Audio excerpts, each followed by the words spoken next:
ಮೂಡಿಗೆರೆ ಸಂತ ಮಾರ್ತಾಸ್ ಹಿರಿಯ ಪ್ರಾಥಮಿಕ ಶಾಲೆಯಲ್ಲಿ ಪಠ್ಯೇತರ ಚಟುವಟಿಕೆಗಳಲ್ಲಿ ವಿಜೇತರಾದವರಿಗೆ ಬಹುಮಾನ ವಿತರಣಾ ಸಮಾರಂಭವನ್ನು ಹಮ್ಮಿಕೊಳ್ಳಲಾಗಿತ್ತು. ಸಬ್ ಇನ್ಸ್ಪೆಕ್ಟರ್ ಹರ್ಷ ಅವರು ಕಾರ್ಯಕ್ರಮ ಉದ್ಘಾಟಿಸಿ ಚಾಲನೆ ನೀಡಿದರು.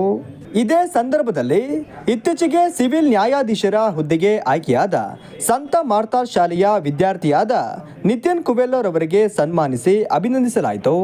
ಯಾವಾಗಲೂ ಸ್ಕೂಲು ಅಂದರೆ ನಾವು ಪಾಠ್ಯದ ಬಗ್ಗೆನೇ ಯೋಚನೆ ಮಾಡ್ತಿದ್ವಿ. ಈಗೆಲ್ಲ ಸ್ಕೂಲ್ಗಳಲ್ಲಿ ಪಾಠ್ಯೇತರ ಚಟುವಟಿಕೆಗಳನ್ನು ಎಲ್ಲರೂ ಇನ್ಕ್ಲೂಡ್ ಮಾಡ್ಕೊಳ್ತಾ ಇದ್ದಾರೆ. ಇದು ತುಂಬ ಒಳ್ಳೆಯ ವಿಷಯನೇ. ನನ್ನ ಹತ್ರ ಹೇಳಿದರು ಸ್ವಲ್ಪ ಆರೋಗ್ಯದ ಬಗ್ಗೆ ಮಾತಾಡಿ ಅಂತೇಳಿ. ನಾವು ಪ್ರತಿ ಸಲನೂ ಈಗ ಒಂದು 10 ವರ್ಷದಿಂದ ಇಲ್ಲಿದ್ದೀನಿ. 10 ವರ್ಷದಿಂದನೂ ಸೇಂಟ್ ಮಾರ್ತಾಸ್ ಸ್ಕೂಲಿಗೆ ಬರ್ತಾ ಇದ್ದೀವಿ. ಮಕ್ಕಳೊಟ್ಟಿಗೆ ಬೆರೀಲಿಕ್ಕೂ ಹಾಗೂ ಅವರ ಆರೋಗ್ಯ ತಪಾಸಣೆ ಮಾಡುವಂಥ ಭಾಗ್ಯ ದೇವರು ನಮಗೆ ಅನುಗ್ರಹಿಸಿದ್ದಾನೆ. ಅದು ನನ್ನ ಒಂದು ಗ್ರೇಸ್, ನನ್ನ ಮೇಲೆ ದೇವರು ಒಂದು ಗ್ರೇಸ್ ತೋರಿಸಿ ಅಂತೇಳಿ ನಾನು ಇಟ್ಕೊಂಡು I would thank almighty for that. ಹಾಗೂ ಆರೋಗ್ಯದ ವಿಷಯದಲ್ಲಿ ಮಾತಾಡಿದಾಗ ನಾವು ಸ್ಪೆಷಲಾಗಿ ಎಲ್ಲ ಕಡೆ ಕೇಳುವಂಥ ಒಂದು ಗಾದೆ ಏನಂತ ಹೇಳಿದರೆ ಆರೋಗ್ಯವೇ ಭಾಗ್ಯ. ಅಂದರೆ ಇಂಗ್ಲೀಷಲ್ಲಿ ಹೇಳೋದಾದರೆ ಹೆಲ್ತ್ ಈಸ್ ವೆಲ್ತ್. ಅಂದರೆ ನಮಗೆ ಆರೋಗ್ಯ ಇದ್ದರೆ ಎಲ್ಲವನ್ನ ನಾನು ನೀಡಲಿಕ್ಕೆ ಸಾಧ್ಯವಾಗುತ್ತೆ ಅಂತೇಳಿ.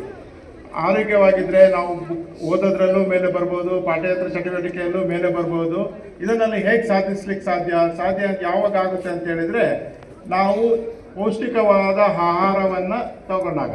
ಅಂದರೆ ಅನ್ನ ಬಲ್ಲವನಿಗೆ ರೋಗವಿಲ್ಲ ಅಂತೇಳಿ. ಅಂದರೆ ಏನು ತಿನ್ನಬೇಕು ಅಂತೇಳಿ ನಮಗೆ ಗೊತ್ತಾಗುತ್ತೋ ಆಗ ನಾವು ಅದನ್ನು ಕರೆಕ್ಟಾಗಿ ಏನು ತಿಂತೀವೋ ತಿನ್ನಲಿಕ್ಕೆ ಶುರು ಆದಾಗ ನಾವು ಅದನ್ನು ತಿಂತಾ ಇದ್ದಾಗ ನಮಗೆ ಕಾಯಿಲೆಗಳು ಬರಲ್ಲ.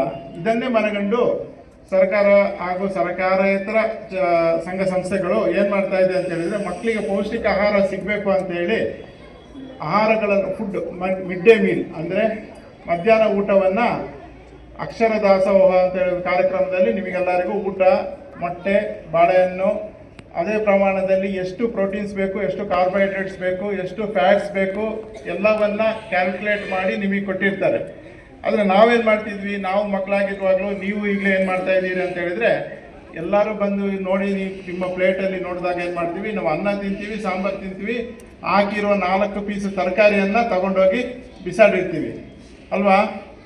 ಇಲ್ಲ, ಬಿಸಾಡ್ತೀವ? ಇಲ್ಲ. ಹಾಂ, ಸರಿ, ಗುಡ್. ಬಿಸಾಡ್ತಾ ಇಲ್ಲ ಅಂದರೆ ಗುಡ್. ಹಾಗಿದ್ರೆ ಇನ್ನೂ ಆಹಾರವನ್ನು ಯಾರು ಏನು ಕೊಟ್ಟಿರ್ತಾರೆ ಅದನ್ನು ವೇಸ್ಟ್ ಮಾಡಬಾರ್ದು. ಎಲ್ಲ ಆಹಾರವನ್ನು ಸಮತೋಲನವಾಗಿ ತಗೋಬೇಕು. ನಾವು ಕಾರ್ಬೋಹೈಡ್ರೇಟ್ಸ್ ಈಗ 6ನೇ ಕ್ಲಾಸ್ 7ನೇ ಕ್ಲಾಸ್ ಮಕ್ಕಳಿಗೆ ಆಲ್ರೆಡಿ ಬುಕ್ಕಲ್ಲಿ ಈ ವಿಷಯಗಳು ಇರ್ತವೆ. ಕಾರ್ಬೋಹೈಡ್ರೇಟ್ಸ್ಗಳನ್ನು ಜಾಸ್ತಿ ತಗೋಬೇಕು. ಅದಾದಮೇಲೆ ಪ್ರೋಟೀನ್ಸ್ ತಗೋಬೇಕು, ಆಮೇಲೆ ಫ್ಯಾಟ್ಸ್ ತಗೋಬೇಕು. ತುಂಬ ಕಮ್ಮಿಯಲ್ಲಿ ನಾವು ಬೇಕರಿ ಐಟಮ್ಸನ್ನು ತಿನ್ನಬೇಕು. ಈ ಸಂದರ್ಭದಲ್ಲಿ ಸಬ್ ಇನ್ಸ್ಪೆಕ್ಟರ್ ಹರ್ಷವರ್ಧನ್, ಎಂಜಿ ಆಸ್ಪತ್ರೆ ವೈದ್ಯರಾದ ಇಮ್ರಾನ್, ಲ್ಯಾನ್ಸಿವಾಸ್, ಮಧುಕುಮಾರ್, ಸುನಿಲ್ ಜೋಶ್ವಾ, ಮುಖ್ಯೋಪಾಧ್ಯಾಯರಾದ ಸಿಸ್ಟರ್ ಮೋಲಿ ಕಾರ್ಯಕ್ರಮದಲ್ಲಿ ಉಪಸ್ಥಿತರಿದ್ದರು.